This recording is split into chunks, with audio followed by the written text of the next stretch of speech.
마태복음 18장 21절에서 35절까지의 말씀인데요. 35절 한 절만 우리 합독하도록 하겠습니다. 마태복음 18장 35절입니다. 35절 우리 한 절만 합독하도록 합니다. 시작. 너희가 각각 마음으로부터 형제를 용서하지 아니하면 나의 하늘 아버지께서도 너희에게 이와 같이 하시리라. 아멘. 오늘 말씀의 제목을 같이 한번 읽어보겠습니다. 시작. 용서할 줄 모르는 종의 비유. 용서할 줄 모르는 종의 비유. 우리가 예수 그리스도를 믿기 전 그리고 믿은 후의 삶을 여러분 돌아보시면 얼마나 달라졌는가라는 질문 앞에 여러분의 마음에 틀림없는 변화들이 있으시죠? 조금 더딘 것 같아 보이기는 하지만은 그래도 참된 변화가 우리들의 삶 속에 꼭 있습니다. 그럼에도 불구하고 삶을 살면 살수록 사람이 더디 바뀌고 동시에 사람들이 불완전하다라는 것을 여러 방면에서 우리가 느끼곤 합니다. 교회라는 공동체는 용서받은 성도의 모임입니다. 그렇지만 이 안에는 많은 한계와 약함과 실패가 있는 것을 우리가 경험하게 되죠. 그래서 우리가 원하지는 않지만 관계 속에서 여러 관계 속에서 다치곤 하는 겁니다. 그래서 이 용서라는 주제는 성도가 이 땅을 살아가면서 모든 관계 안에서 제일 중요한 핵심적인 요소이기 때문에 주님은 여러 곳에서 반복해서 말씀하고 계십니다. 우리 성도의 삶은 용서받음으로부터 첫 출발이 시작이 됩니다. 하나님으로부터의 용서. 이것이 하나님 나라의 백성의 삶의 출발점이거든요. 자, 우리 1번 같이 한번 읽어보겠습니다. 말씀 요약의 1번입니다. 시작. 한계나 제한을 두지 않는 용서. 오늘 21절로 가보시면요. 본문 21절에 베드로가 예수님께 질문을 던집니다. 자, 우리 21절 같이 한번 읽어볼까요? 시작. 그때에 베드로가 나와 이르되 주여 형제가 내게 죄를 범하면 몇 번이나 용서하여 주리이까? 7번까지 하오리이까? 자, 베드로가 질문하던 이 당시에는요, 유대 랍비들이 사람들이 아무리 못해도 용서는 적어도 3번은 해야 된다 이렇게 가르쳤습니다. 그러니까 3번은 용서를 하되 이후부터는 자유롭게 네가 용서를 해도 되고 해도 되고 또 안 해도 된다 이렇게 생각을 한 겁니다. 그런데 오늘 베드로는 몇 번을 이야기하고 있습니까? 7번을 이야기하고 있어요. 당시에 익숙한 교훈 3번에 비하면은 어떻게 보면은 상당히 많은 용서를 질문하고 있는 겁니다. 아마 예수님을 따라다니면서 참 그 시대에 3번보다는 더 많은 7번이 완전수 7번을 얘기하고 싶었던 것이 베드로의 마음이었는지 모릅니다. 자, 그런데 우리 예수님의 대답은 어떠한가? 우리 22절을 같이 한번 읽어볼까요? 시작. 예수께서 이르시되 내게 이르노니 7번뿐 아니라 7번을 70번까지도 할지니라. 자, 예수님은 몇 번을 얘기하고 계십니까? 7번을 70번까지도 해라. 여러분, 강조점이 뭘까요? 7이라는 숫자는 완전 숫자라고 그랬습니다. 그런데 7에다가 7을 곱하고 또 거기에다가 또 10을 곱하라는 거예요. 무슨 얘기일까요? 용서에 있어서는 제한과 한계를 두지 말라는 얘기입니다. 무한대로 용서해야 한다는 것을 우리 주님이 말씀하고 계시는 거예요. 이것이 하나님 나라의 백성의 특징이라고 주님은 말씀하시는 겁니다. 우리가 지난번에 선한 사마리아 사람의 비유를 우리가 들을 때 율법 교사가 예수님께 질문을 던졌어요. 뭐라고 질문을 던졌습니까? 누가 내 이웃입니까? 라고 질문을 던졌어요. 여러분, 누가 내 이웃입니까? 라는 질문에는 어떤 의도를 가진 질문이었다고 얘기를 드렸죠? 이웃에 대한 선을 그어서 자기의 삶을 합리화시키고 싶어하는 그런 질문이었다라고 말씀을 드렸죠. 누가 내 이웃입니까? 그 질문하던 그들에게 주님께서는 어떻게 답변을 해주셨습니까? 이웃에 대한 선을 어떻게 하지 마라? 긋지 말라는 거예요.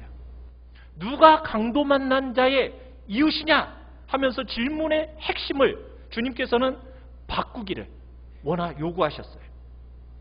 오늘도 마찬가지입니다. 나는 할 만큼 했어. 나는 이만큼 했으면 됐지. 그리고 나서 3번 혹은 7번이라는 숫자로 자꾸 횟수를 제한하려고 합니다.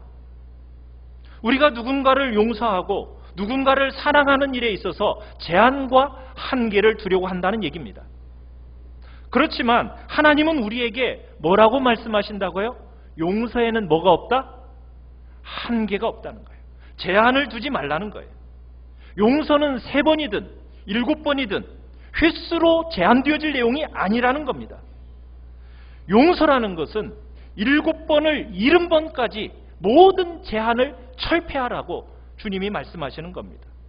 횟수와 관계없이 무제한적으로 용서해야 될 것을 주님은 성경은 우리에게 가르치고 있어요.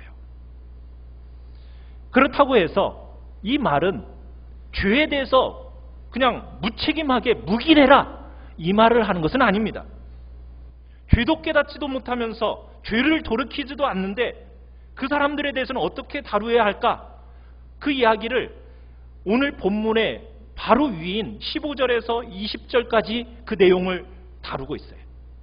거기에서는 반드시 죄는 바르게 다루어져야 된다는 거예요.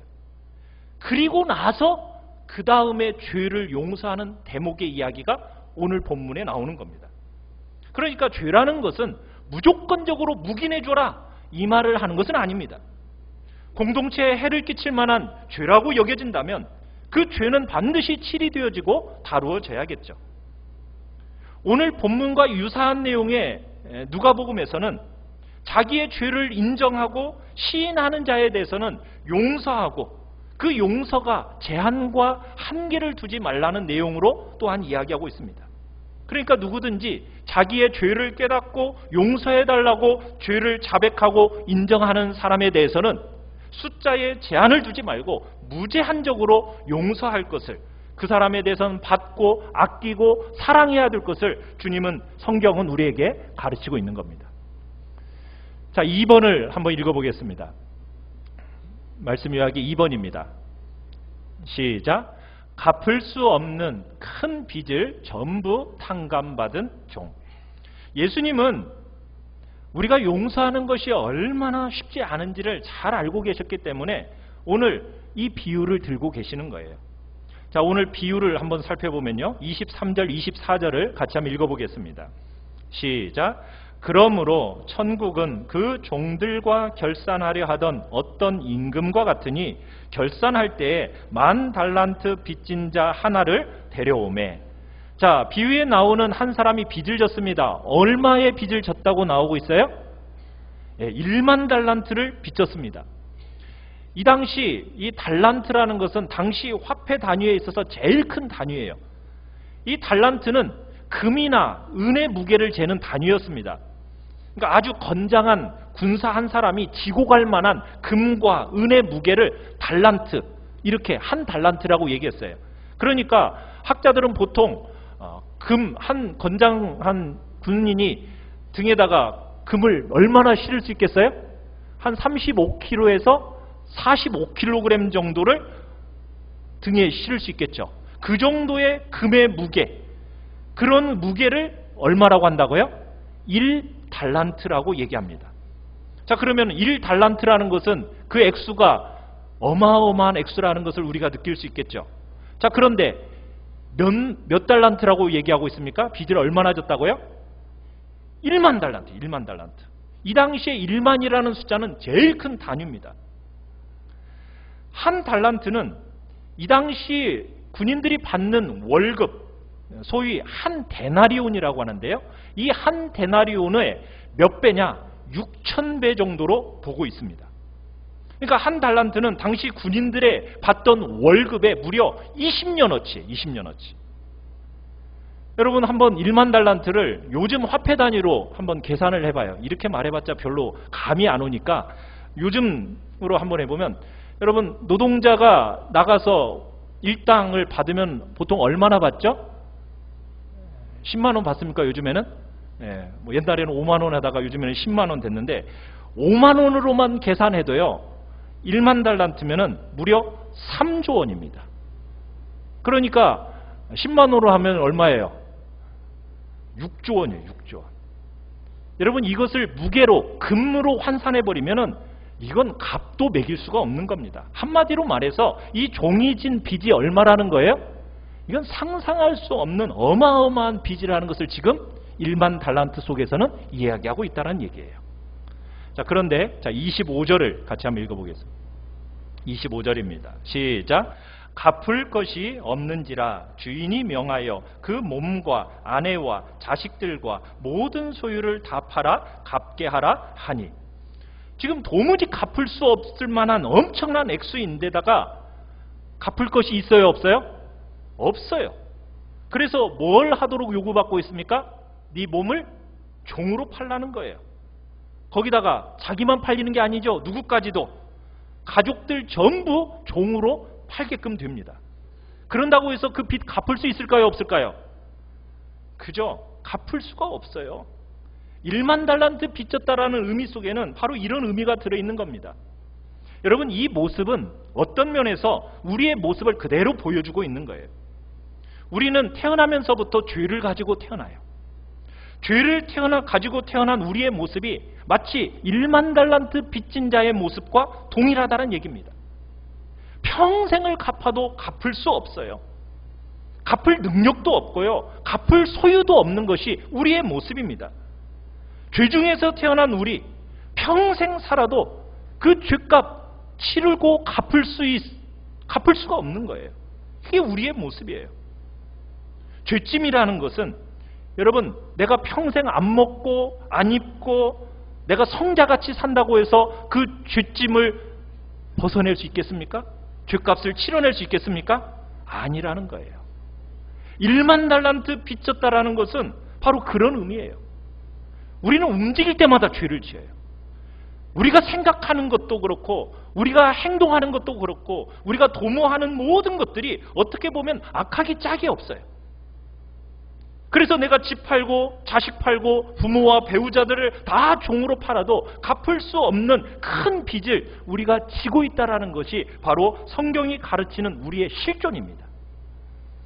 우리의 행위나 노력으로 죄가 용서되는 게 아니에요.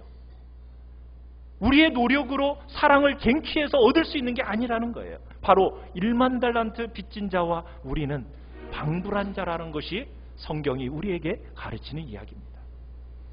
그런데 26절을 같이 한번 읽어보겠습니다. 시작. 그 종이 엎드려 절하며 이르되 내게 참으소서 다 갚으리이다 하거늘. 자, 이 종이 지금 간구하고 있습니다. 뭘 간구하고 있죠? 두 가지를 간구하고 있어요. 첫 번째는 내게 참으소서. 무슨 얘기예요? 내게 좀 더 시간을 주십시오 라는 얘기겠죠. 두 번째는 뭡니까? 다 갚으리이다.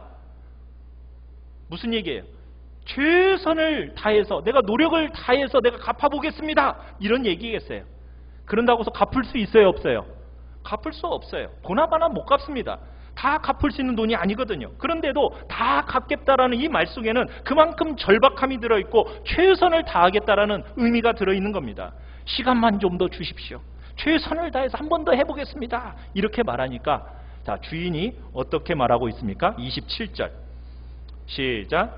그 종의 주인이 불쌍히 여겨 놓아보내며 그 빚을 탕감하여 주었더니. 기독교는 27절과 같은 종교입니다. 주인이 어떻게 했습니까? 불쌍히 여겼어요. 불쌍히 여겼어요. 갚을 길이 없는 이 종의 형편과 처지를 보고 이 주인이, 왕이 종을 불쌍히 여겼습니다.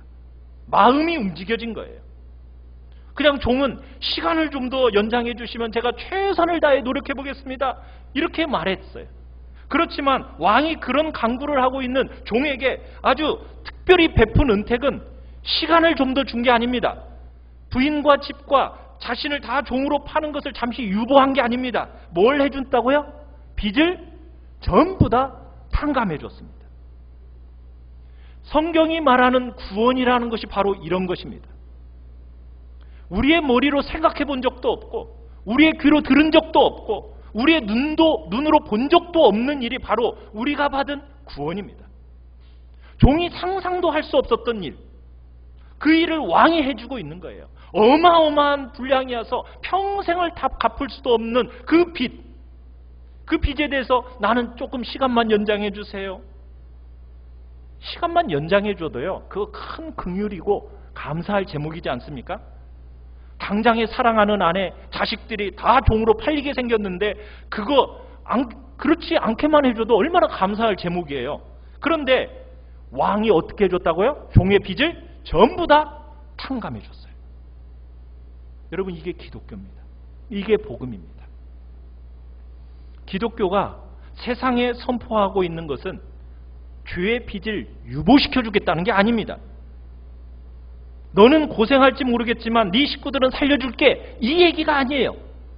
나중에 갚으라고 하시는 게 아닙니다. 상상할 수도 없는 엄청난 빚을 어떻게 해주셨다고요? 다 탕감해 주셨다는 거예요.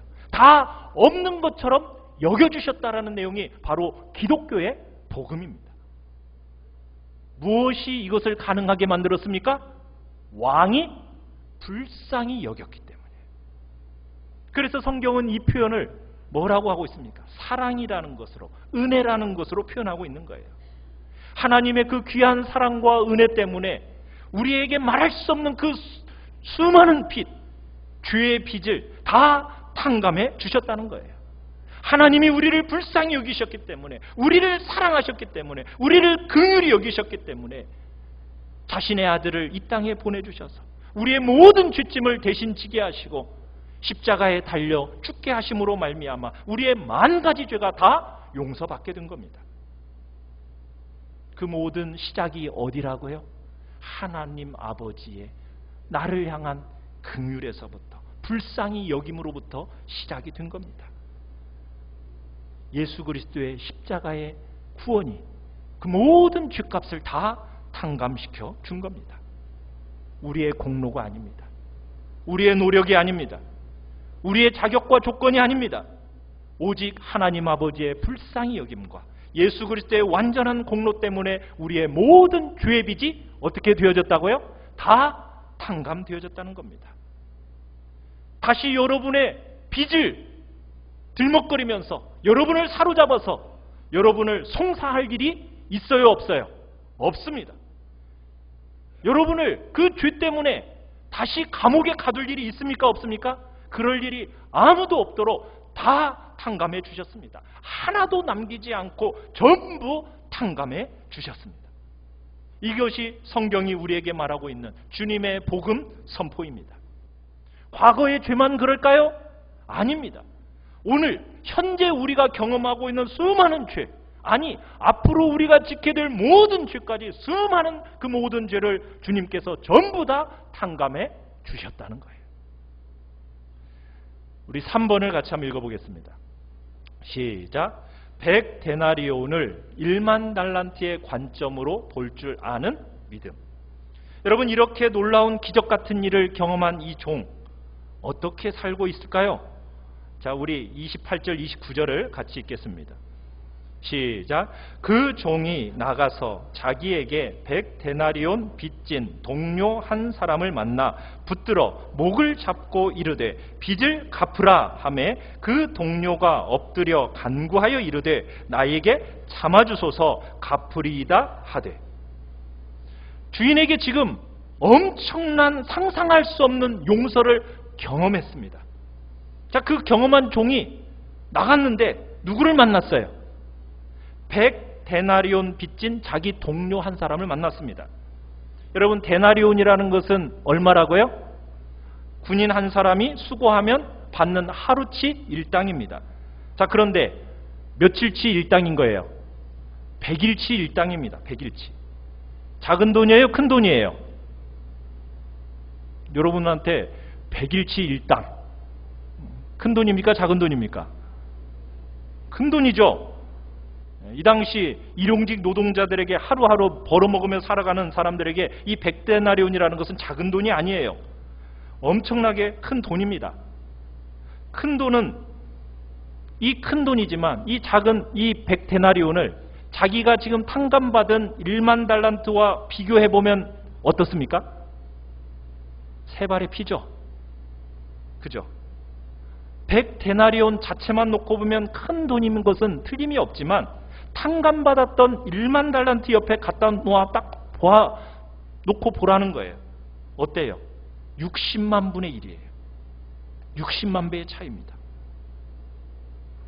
이 땅을 믿음으로 산다고 말할 때 그 말의 의미가 무엇인지 선명하게 드러나는 대목이 바로 여기입니다. 여러분, 우리가 믿음으로 산다 말할 때 여러분, 우리가 자꾸 이런 생각을 해요. 무슨 생각을 하냐면 우리 한국 사회의 종교의 전통이 뭐냐면 샤머니즘입니다. 샤머니즘. 그래서 우리 한국 사람들의 기본적인 이 속에 있는 자질, 이 기저에 깔려 있는 종교성이 뭐냐면 샤머니즘이에요. 그러다 보니까 우리나라에 들어오는 모든 종교들을 어떻게 만들어버리느냐? 샤머니즘화 시켜버립니다. 우리나라에 처음 불교가 들어왔을 때도 불교가 원래는 우리가 믿는 우리 불교의 이런 종교가 아니었어요. 그런데 샤머니즘화 시켜버렸습니다. 대중화 시키면서 그러면서 뭐만 하면 복 받는다고 그래요. 나무 관세음 보살만 하면 다 복 받는다는 거예요. 다 잘 된다는 거예요. 그래서 그것만 외우게끔 만들었습니다. 그런 연장선상에서 우리 기독교도 그렇게 되어버렸어요. 제가 여러분에게 믿습니까? 하면 뭐라고 답변하죠? 왜 안 해요? 아멘 하잖아요. 아멘. 믿습니까? 네. 근데 입만 믿는다고 해요. 입만 아멘해요. 믿지도 않으면서 입으로만 아멘해요. 그게 진짜예요? 가짜예요? 그럼 가짜죠. 기독교는 불교처럼 무슨 나무 관세음보살 하듯이 믿습니다. 주여 믿습니다. 이렇게만 하면 그렇게 하면 되는 종교가 아닙니다. 정말 믿어야죠. 내용을 전짜 믿어야죠. 정말 믿는다는 말이 뭡니까? 지금 오늘 이 비유 속에서 100데나리온은 그 자체로 큰 돈이에요. 그러나 그것만 보는 게 아니에요. 뭘 보는 겁니까? 60만 배나 되는 1만 달란트의 그 관점을 가지고 100데나리온을 볼 줄 아는 것이 믿는 거라는 거예요. 여러분, 무슨 말인지 분별이 되세요? 너무나 많은 사람들이 100데나리온만 봐요. 물론 그것이 큰 액수입니다. 그러다 보니까 용서 못하겠다는 거예요. 내가 피땀 흘려서 정말 일해서 벌은 돈인데 내 연봉의 3분의 1? 얼마나 큰 액수인데 그것을 어떻게 용서하고 잊을 수가 있어? 못한다는 거예요. 여러분이 믿음으로 산다고 할 때 믿음으로 산다는 말의 핵심이 무엇일까요? 여러분이 100데나리온을 그냥 100데나리온 혼자만 세워놓고 보지 않고 60만 배의 렌즈를 끼고 100데나리온을 보는 겁니다. 여러분에게 잘못된 일을 한 사람들, 여러분에게 상처를 입힌 사람들, 여러분의 마음을 상하게 만든 사람들, 여러분 그 자체만 놓고 보면 우리는 용서할 수가 없어요. 너무나 괘씸하죠. 그가 행한 것이 너무나도 나쁜 거예요. 그리고 우리의 능력도 한계가 있는 존재이기 때문에 용서가 안 돼요. 그건 너무 당연한 겁니다. 그러나 하나님이 나에게 행해 주신 것이 무엇인지를 기억하고 먼저 그것을 보라는 거예요. 1만 달란트나 되는 수많은 빚을 탕감해 주신 그 하나님이 먼저 행해 주신 일의 근거에서 그 100데나리온을 보라는 거예요. 그러면 용서가 된다는 거예요. 이게 믿음으로 사는 겁니다. 이게 하나님 나라 백성의 삶의 방식이라는 거예요. 우리의 삶을 지배하는 세상의 일반적인 3번 혹은 7번, 이게 우리의 기준이 아닙니다. 우리는 하나님 나라의 백성으로서 하나님 나라의 법이 우리의 행위를 결정하는 기준이에요. 우리는 세상 사람들처럼 내가 몇 번이나 하고 내가 상대가 나에게 범한 죄 내가 얼마나 크고 중하고 많은가 이거를 가지고 사람을 보는 사람이 아니란 얘기입니다. 우리는 왕이 하나님이 나에게 뭐라고 하셨는가 그 나라의 법이 무엇인지를 기억하고 우리의 행위와 우리의 삶을 선택하는 사람이 바로 믿음으로 살아가는 사람이란 얘기입니다. 그러나 이 일만들런트 빚을 진 탕감받은 종 어떻게 했죠? 그렇게 하지 않았습니다. 29절 같이 한번 읽어보겠습니다. 시작. 그 동료가 엎드려 간구하여 이르되 나에게 참아주소서 갚으리이다 하되. 여러분 종이 왕에게 요청한 것과 거의 비슷하죠? 뭐 해달라고요? 나에게 좀 참아달라고 시간 좀 달라고 다 갚겠다는 얘기도 아닙니다. 갚겠습니다. 제가 조금만 참아주시면 정말 갚을 노력을 해서라도 일부라도 제가 갚겠습니다 하면서 시간적인 지연과 긍휼을 요청하고 있습니다. 자, 어떻게 반응을 하고 있습니까? 30절입니다. 시작. 허락하지 아니하고 이에 가서 그가 빚을 갚도록 옥에 가두거늘. 어떻게 해버렸어요? 감옥에 가둬버렸습니다. 여러분 이 당시에 왕과 종이라는 이 신분이라는 것은 엄청난 차이입니다. 그런데 왕은 그 신분의 차이를 뛰어넘어서서 불쌍히 여겼어요. 동료가 아닙니다. 종은 사실 그 당시에 왕에게 있어서는 정말 발의 때 같은 존재입니다. 눈여겨보지도 않고 말할 것도 없어요. 그런 것은 아무렇지도 않게 대하던 시대가 바로 그 시대의 왕이 종을 다루던 시대입니다. 그런데도 불구하고 왕은 종을 어떻게 여겼다고요? 불쌍히 여겼습니다. 마음이 움직여졌습니다. 시간을 지체해주고 가족을 살려주는 그 정도에서 그친 것이 아니라 빚을 다 탕감해 주었습니다. 말할 수 없는 사랑과 용서와 긍휼을 베풀었어요. 그런데 용서받은 이 종은 어리석게도 이 주인으로부터 아무것도 배우지 않았습니다. 주인이 베푼 그 긍휼과 자비와 용서 너무 감격스럽게 받았으면서도 전혀 배우지를 않았습니다. 자기는 그렇게 하려고 하지 않습니다. 감옥에 넣어버립니다.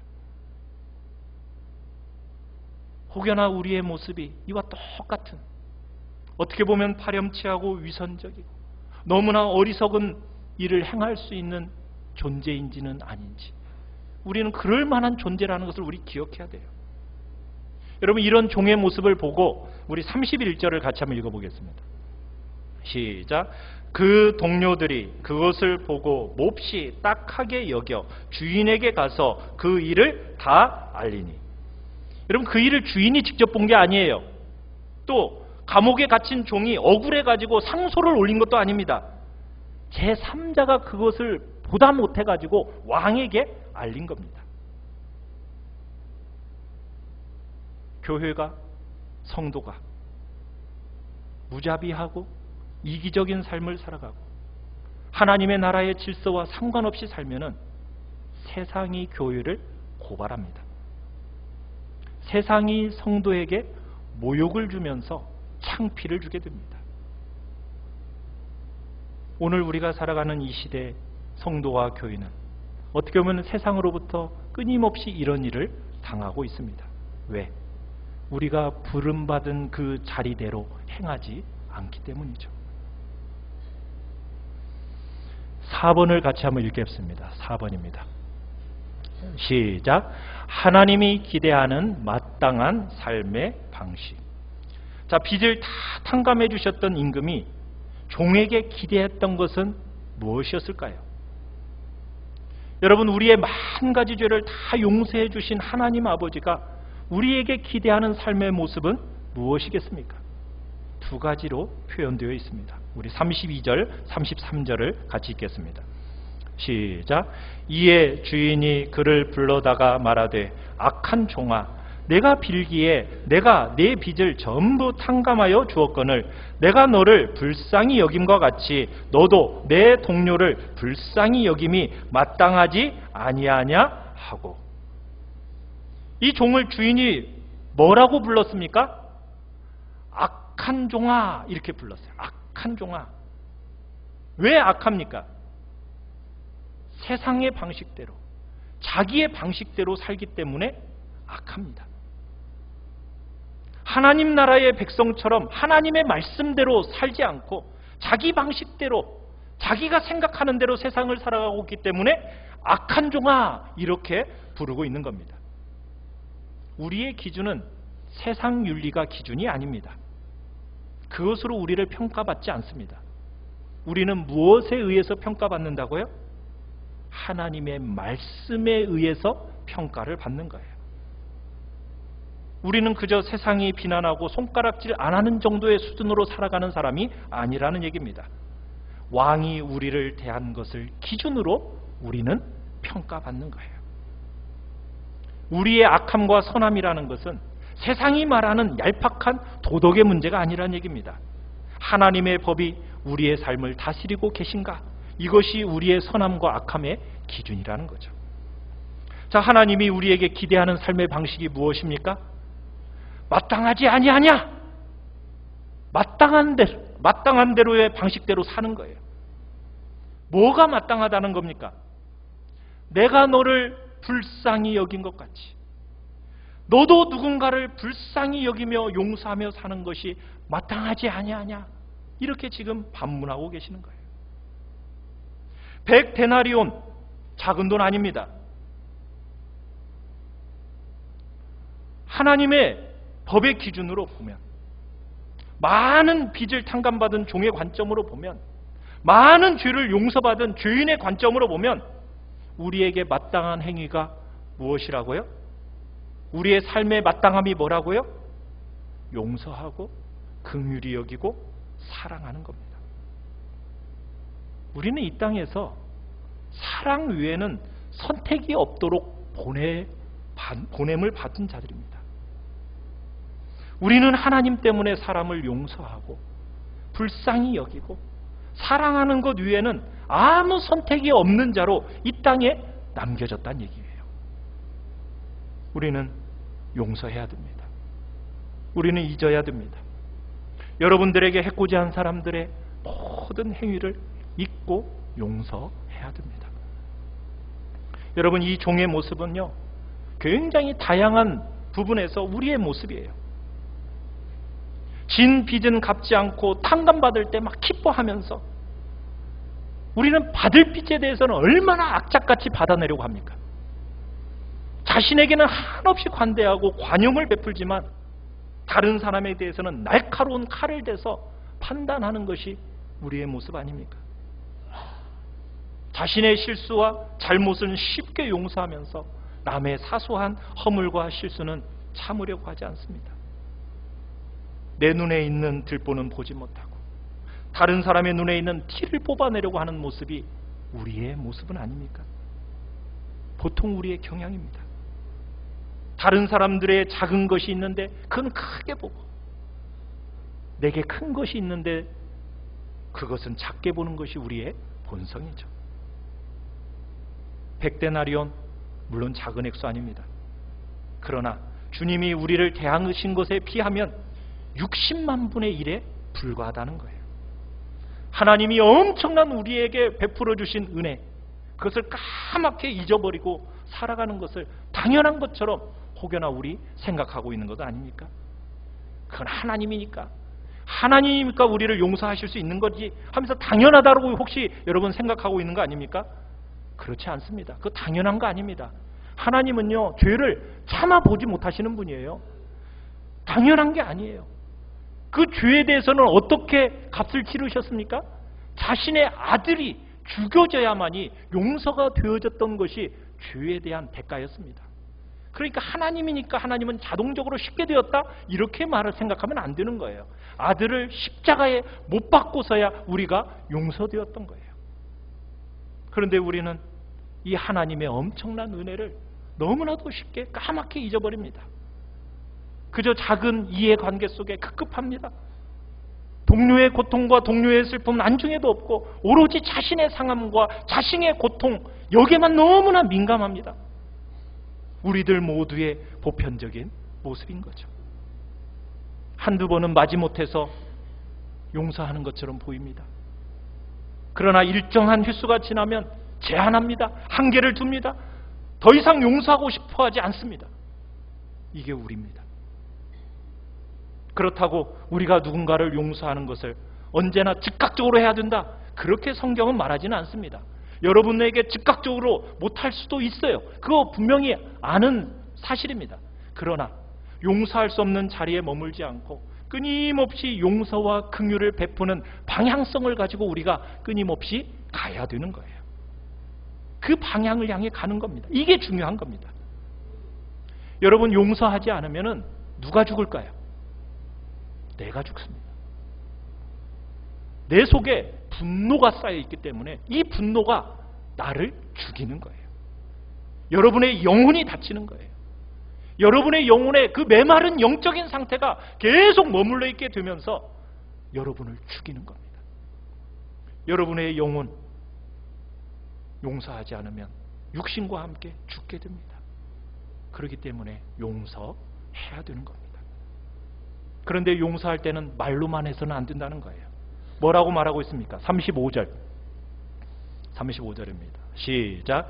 너희가 각각 마음으로부터 형제를 용서하지 아니하면 나의 하늘 아버지께서도 너희에게 이와 같이 하시리라. 이 말이 여러분이 용서를 안 하면 하나님 아버지가 너희의 용서를 취소한다, 이렇게 해석하지는 마십시오. 이 이야기를 하는 얘기는 뭐냐면 앞에서 본 것처럼 내가 너희를 용서하면서 너희를 용서하는 사람들로 이 땅에 남겨두고 너희들을 파송하는 것처럼 너희도 용서받은 자답게 제발 용서하며 사는 것이 마땅하지 아니하냐. 지금 이 이야기를 주님이 다시 한번 체근하시면서 말씀하신다는 얘기입니다. 우리가 주기도문을 주님 앞에 올리면서도 어떻게 합니까?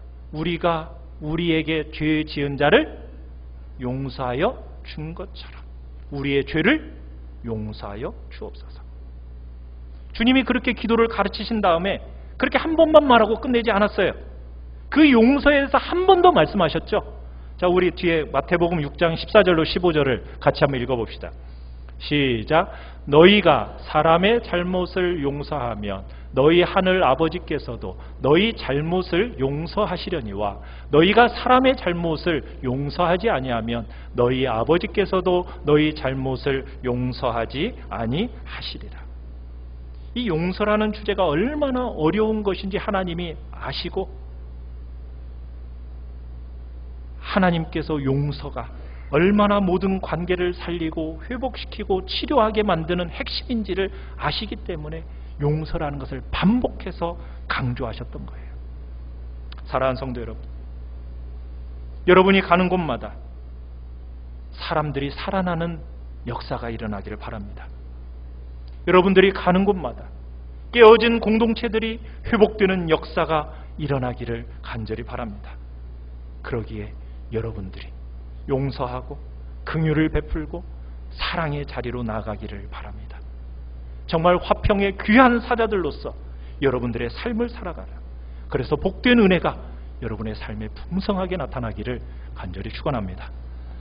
우리 시간 같이 찬양합시다.